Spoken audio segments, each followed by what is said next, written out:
नमस्कार दोस्तों, स्वागत है आपका हमारे YouTube channel genius civil engineering में। दोस्तों आज हम बात करेंगे जो यूकेवीएससी जेई 2021 के हाल ही में पेपर संपन्न हुए, उसके जो नंबर ऑफ सीट थी general, OBC, EWS, SC, ST, male, female और पीएच की। और उसमें बात करेंगे जो आपकी एक्स आर्मी और डीएफएफ और ऑर्फिन की जो पोस्ट होती हैं, यदि वो खाली रह जाएं तो कहाँ तब्दील होती है, उसके बारे में हम बात करेंगे। ठीक है।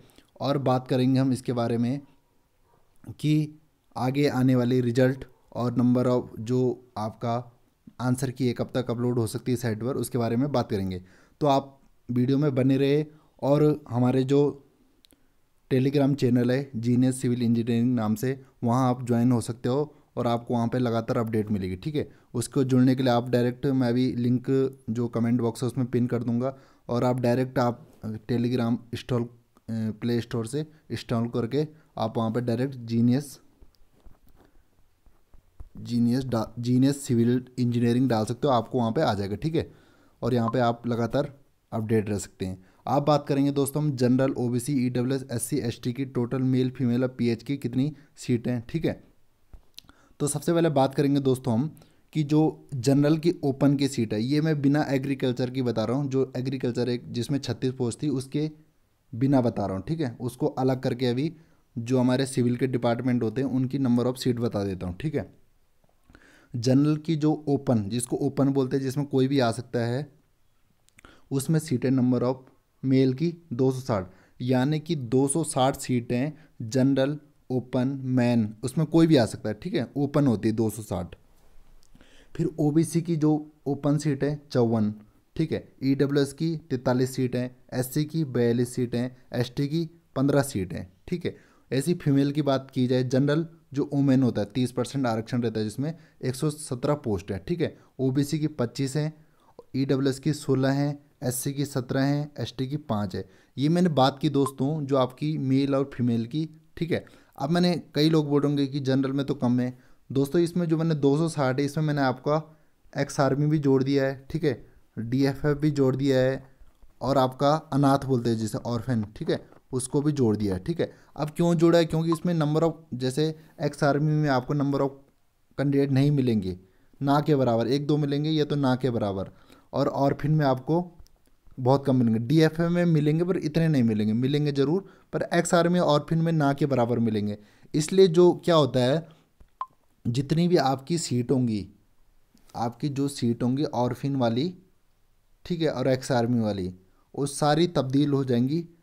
उसके जैसे मानवत, एक्स आर्मी के मानवत मैं बता देता हूँ। जैसे जनरल में एक्स आर्मी की मानवत 5 पोस्ट हैं, अगर वो खाली रहेगी तो 5 पोस्ट आपकी सीधे जनरल इसमें काउंट हो जाएगी। मैंने सारी काउंट करके 260 आपको इसलिए बताया। ठीक है। ऐसे अगर ओबीसी में आपकी एक्स आर्मी या उसकी डीएफएफ या ऑर्फिन की पोस्ट होगी, तो उसको मैंने उसी में ऐड कर लिया, इसी में 54 में। ठीक है। ईडब्ल्यूएस के 43, ऐसी लड़कियों के भी कर लिए मैंने सारे ऐड। तो इस प्रकार मैंने जब डीएफएफ और एक्स आर्मी और ऑर्फिन मिला के इन तीनों को कंबाइन करके बता रखा आपको। जनरल की 260 सीट हो रही हैं। ठीक है। जनरल की 260 सीट हो रही है, ओबीसी की 54, ईडब्ल्यूएस की 43, एससी की 42 और एसटी की 15 सीट हो रही है। ठीक है। ऐसी लड़कियों में 117 पोस्ट हो रही हैं ओपन। ठीक है। और ओबीसी की 25, ईडब्ल्यूएस की 16 लड़कियां, एससी की 17 लड़कियां, एसटी की 5 लड़कियां। अब दोस्तों इसके बाद पीएच की बात करूंगा। पीएच में जनरल में 27 पीएच की पोस्ट हैं। ठीक है। 16 अकेले पीडब्ल्यूडी में। ठीक है। ओबीसी की 5 है, ईडब्ल्यूएस की 3 है, एससी की 2 हैं, एसटी की 0 पोस्ट हैं। अब दोस्तों मैं एक बार बता दूंगा, जैसे ये आपकी पीएच की नंबर ऑफ पोस्ट टोटल हो रही 37, नंबर ऑफ पोस्ट हो रही है 37। ठीक है। मैं आपको बताता हूँ, 37 पोस्ट हो रही है। ठीक है।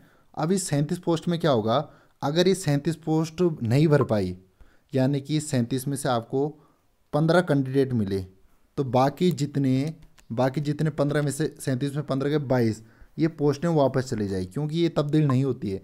क्योंकि इस आयोग की नियमावली में साफ साफ लिखा है, यदि पीएच का कैंडिडेट नहीं मिल पाता है तो वह सीट वैकेंट रह जाएगी। और बाकी अगर मैंने आपको बताया है, डीएफएफ, एक्स आर्मी और आपका ऑर्फिन जो अनाथ बोलते हैं जिसे, ठीक है, उसका सर्टिफिकेट नहीं बन पाता, क्योंकि अनाथ का मतलब होता है जो अनाथ आश्रम में रहता है वहाँ का वैलिड सर्टिफिकेट होता है तब। तो उत्तराखंड में बहुत मुश्किल है बनना, ठीक है। तो ये तीनों की सीट अगर आपकी खाली रह गई या नहीं मिल पाए इसमें बच्चे, तो वहाँ जिस कैटेगरी का है उसके जनरल में तब्दील हो जाएगी। यानी कि मैंने आपको बताया था यहाँ पे एग्जाम्पल के तौर पे, जहाँ पे जनरल की मानवाद, यहाँ पे जनरल की मानवाद पहले 230 सीट थी, इसमें एक्स आर्मी की 5 है और अनाथ की 5 पोस्ट है। ये 10 पोस्ट अगर खाली रह गई तो ये 10 पोस्ट यहाँ जुड़ जाएगी, 236 के साथ 10, 246 इस टाइप से, ठीक है। इस टाइप से मैंने वो जोड़ रखे, मैंने पहले ऐड कर दिए हैं, ठीक है। 260 इसमें जनरल की ओपन सीट है 260।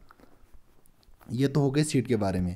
अगर मैं एग्रीकल्चर की पोस्ट जोड़ दिए जाऊँ, मैंने यहाँ पे लिखा भी देखो, जो जनरल मैंने काउंट किए है एक्स आर्मी, डीएफएफ और फिन, ठीक है। अब बात करता हूँ कि इसके बारे में अगर एग्रीकल्चर की पोस्ट भी जोड़ दिए, क्योंकि उसमें सिविल, इलेक्ट्रिकल, मैकेनिकल और एग्रीकल्चर वालों के लिए कंबाइंड है, तो सबके लिए उसमें देखो एक्स्ट्रा क्या पोस्ट है, 16 पोस्ट यहाँ पे जनरल की एक्स्ट्रा हैं, 3 ओबीसी में एक्स्ट्रा हैं, 1 ईडब्ल्यूएस में, 3 एससी में, 1 एसटी में।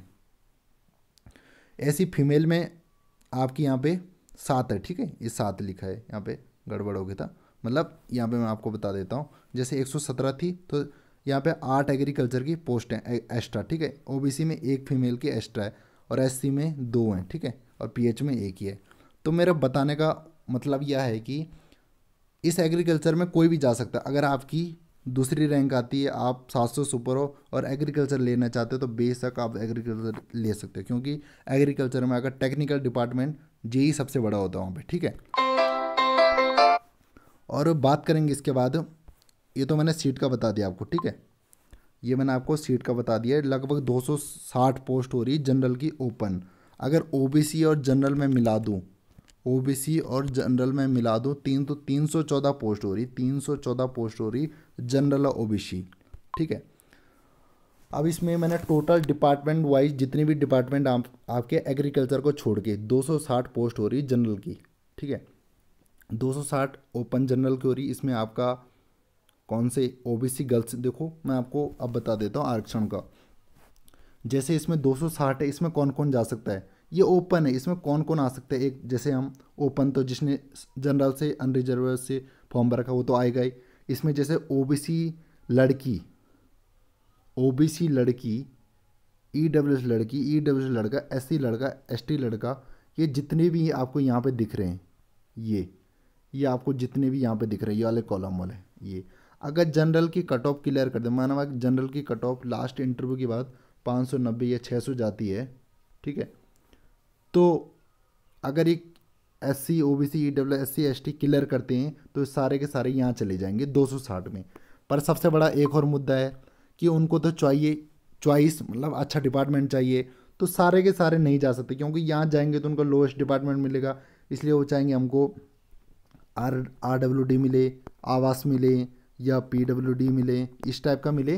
तो कुछ ना कुछ उसमें से जो जनरल की कट ऑफ, मानवाद आपको मैं आपको बता देता हूँ। जैसे इसमें से, इस टोटल नंबर ऑफ सीट में से 50-60 स्टूडेंट जनरल की कट ऑफ क्लियर कर रहे हैं, ठीक है।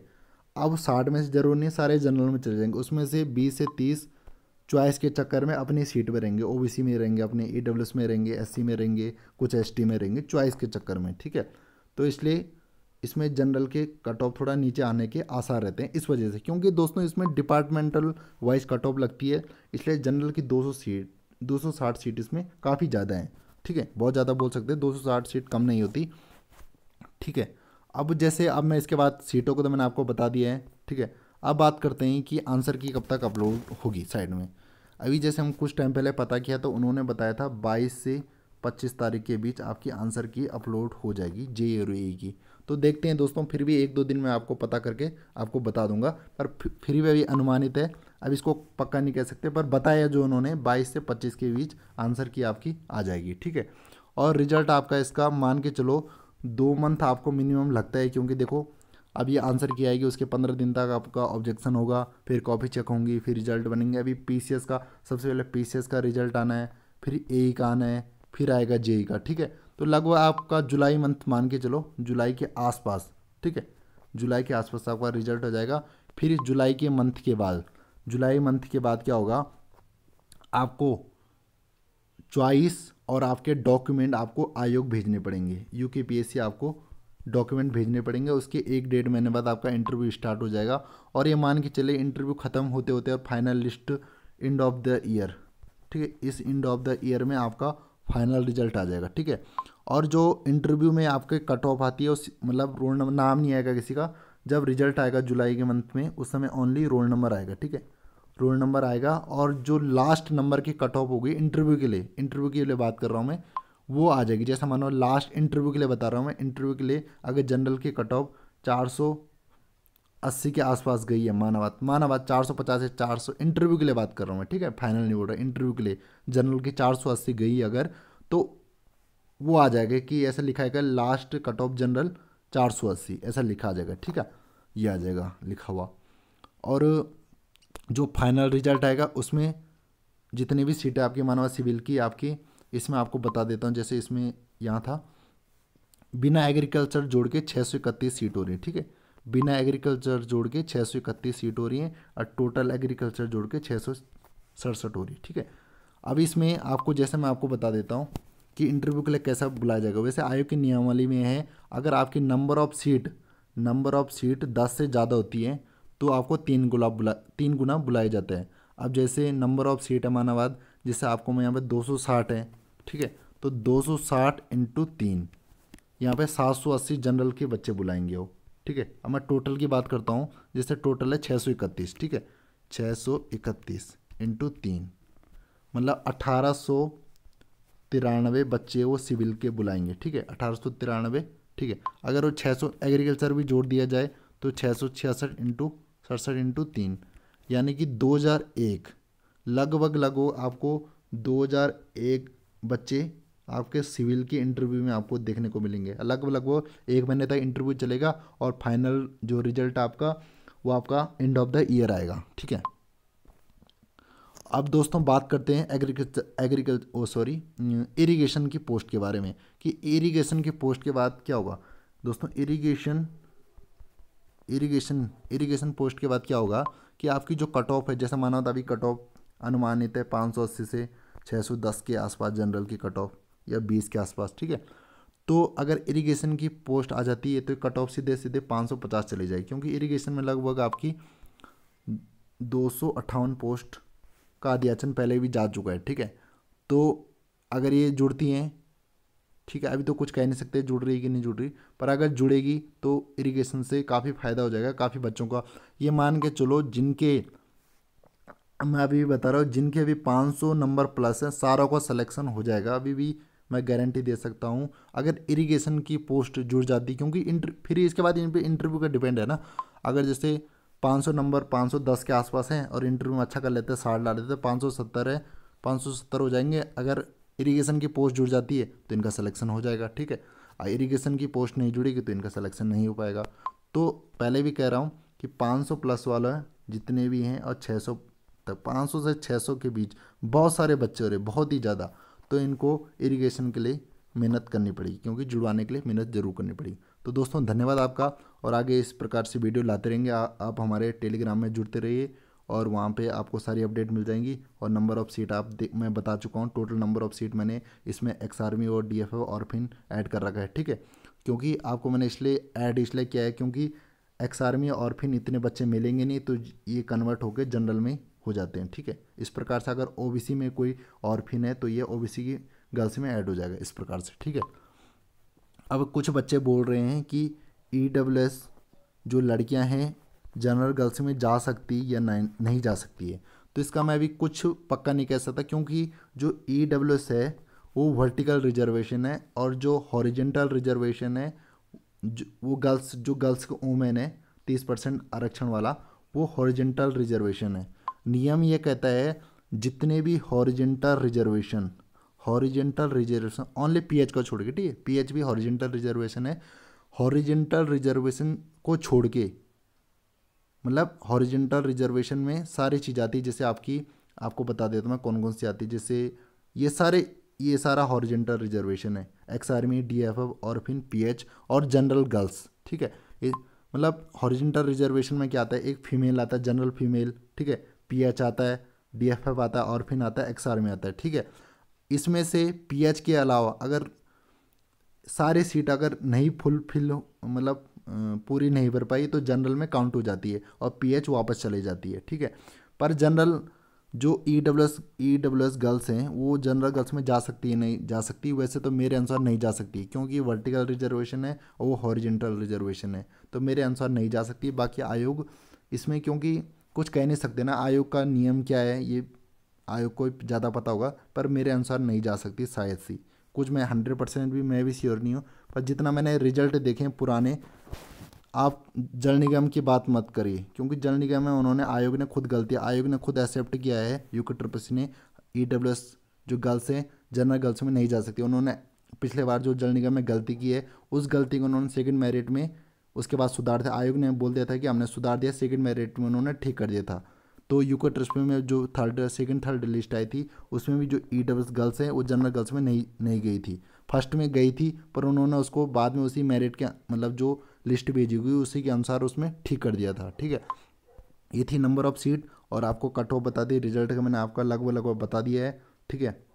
अब बात आपको पूरी मेहनत करनी है इरिगेशन पोस्ट दिलवाने के लिए। इसमें कम से कम आपको पता है कि 200 प्लस लोगों का की भलाई हो सकती है, ठीक है। 200, पर दोस्तों देखो एक बच्चे की मेहनत से कुछ नहीं होगा, कम से कम आपको 250 सीट है तो 250 लोगों को लगना पड़ेगा तभी आपका हो पाएगा, ठीक है। या किसी का भी हो पाएगा, इसमें कोई भी लोग हो सकते हैं, अभी आंसर की आने दीजिए तभी पता लगेगा, ठीक है। धन्यवाद दोस्तों इस वीडियो में बने रहने के लिए आपको।